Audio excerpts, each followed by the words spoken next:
make sure you give a report about the outreach. So there's a full closure. I'm on a board, and I'm in Nashville, Tennessee, and I called up a friend of mine, and I said, hey, Bob, I said, I'm trying to raise the money to send a container of food to Romania. And I'm on a board, and I know you have a heart and a burden for Romania. Would you be willing to get a few of your friends together and let me make a presentation for, I think it was $6,000 for this shipment of food to Romania? He said, oh, sure. I said, I'm coming into town in about 2 weeks. He said, okay, give me a call when you get there. I'll kind of get a few guys. So he picked Joe's Crab Shack. It's where we're going to have our meeting. And he had about 8 or 9 guys at this meeting.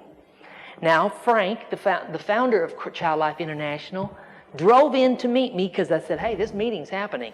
And I think if this guy's pulling some of his friends together, we'll just see what the Lord does.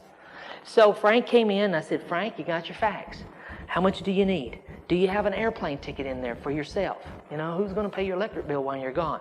So they bumped up to about $11,000 in what we needed to ask for his ministry, which included shipping 3 containers to Romania. So we all got together. Bob invited Andy and this guy and that guy, and you know, we're just eating shrimp and whatever else it is, and you know, I ordered a little salad, started the conversation going, and I said, Frank, tell him what you're going to be doing. And he said, I have 3 containers in Houston Port. You know, there's supposed to be 2,500 children that could starve this winter about 3 years ago. It was a bad winter. They expected food supplies to be down.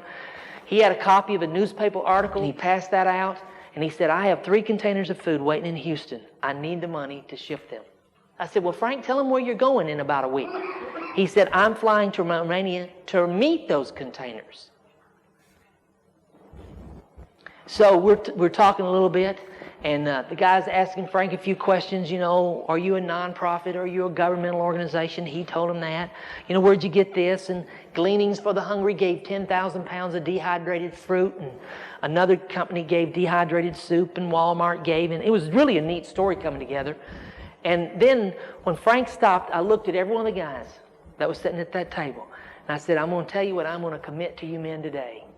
I'm going to commit to you that by the end of February, you will have pictures of that man delivering food in Romania. I said, I want you to know that this is a job and it's going to go full circle. And right there among that table, they gave $7,000 towards getting that container over there. That was fairly simple. I wasn't ashamed of feeding children in Romania. I mean, children projects are fairly easy to raise funds for. And Bible distribution, that's the 2 easiest to raise funds. But I knew that those men needed complete closure. They needed the appeal, they needed the ministry, they needed the photographs, they needed the thank you letter, they needed the pictures that says, job well done. Many don't do that, and that's what I'm trying to encourage you guys. You go from the project to the appeal, to the follow-up, to the thank you, right around to the closure, them seeing photographs. It's called work. It's called consistency. But let me tell you, the next time you have a need, guess who will be back on with you? Those men.